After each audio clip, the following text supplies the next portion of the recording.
Hey everyone, so this is going to be my birth story continued. The first part is up on my main channel as well as linked below if you want to check that out, but this video will mainly cover some unfun complications I underwent during recovery.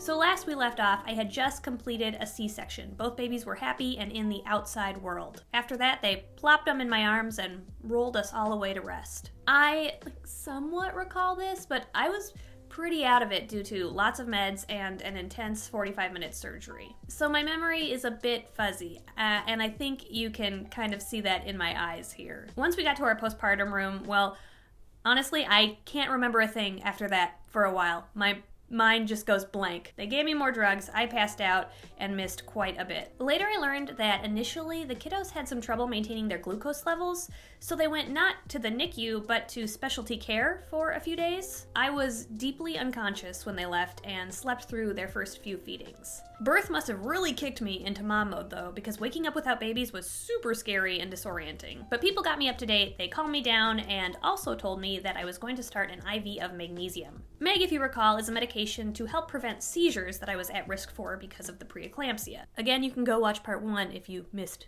the preeclampsia development. And it is no joke. When you're on IV magnesium, they need to monitor you every hour. It is not the same as the supplement you buy at the drugstore and maybe take every day. They check your reflexes, ask about nausea, and make sure that your speech isn't slurred, among other things. I remember this, and what was worrisome was one of my nurses appeared to be new and in training, which I was totally okay with originally. People gotta learn, people gotta train, people gotta shadow, I get that. But this became a problem at one point when my reflexes started to fade, and she would look at me and say, "Sorry, I don't think I'm doing this right." And then she would keep banging my knee with her little hammer until it eventually maybe jerked a little.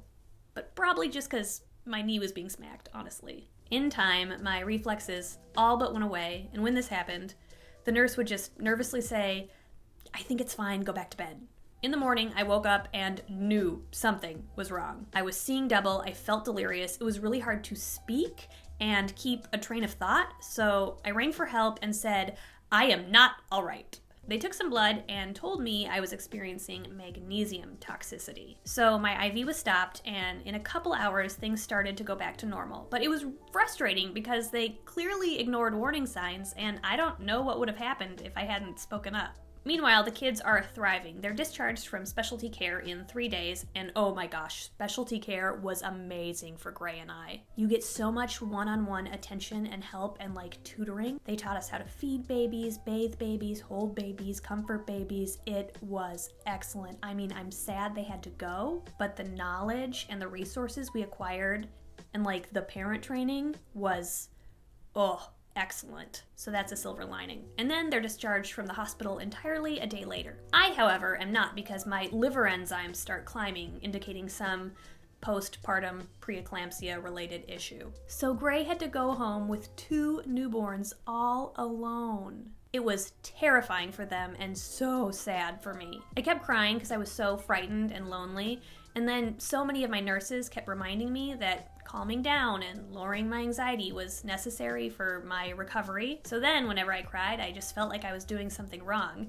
and I tried bottling it up and apologizing profusely whenever I did cry, until this one nurse was like, "Fuck it, you might just need to cry, let it out." I don't care, fine with me. Sure, being zen and happy helps with health, but we can't force it if it's not happening. Do what you gotta do. Feel what you gotta feel. And that was such a validating game changer for me. I sobbed. I let myself be pretty distraught, and I stopped judging myself for it, and lo and behold, those big feelings, they did not entirely go away, but they settled. It's almost like you can't ignore your emotions. And the whole thing just made me think about how healthcare is so weird.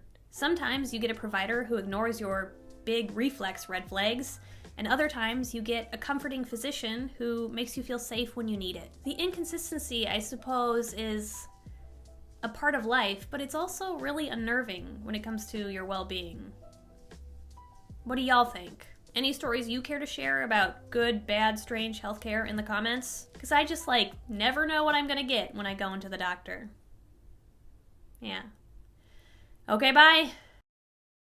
Also, if you're curious about how it was for Gray and I as trans people navigating healthcare and having babies, I talk about that on Patreon, and the link to Patreon will be in the description if you want to check that out. And genuinely, the support from Patreon has been a major help in coming back and making regular content. So if you like this and you want to assist me in doing it more, definitely feel free to give the link a click. All right, that's all. See ya. Wow, you made it to the end. Here is the obligatory part where I ask you to follow me on other social media platforms because it profoundly affects my self-worth. Just kidding, it doesn't really. But, please follow me anyway because that would be fun, and I mean fun for my self-esteem. Haha, no, not actually. I am truthfully totally indifferent, and if no one follows me, I'm not gonna, cry into a pillow all afternoon. I did that last Wednesday, so I think it's out of my system now.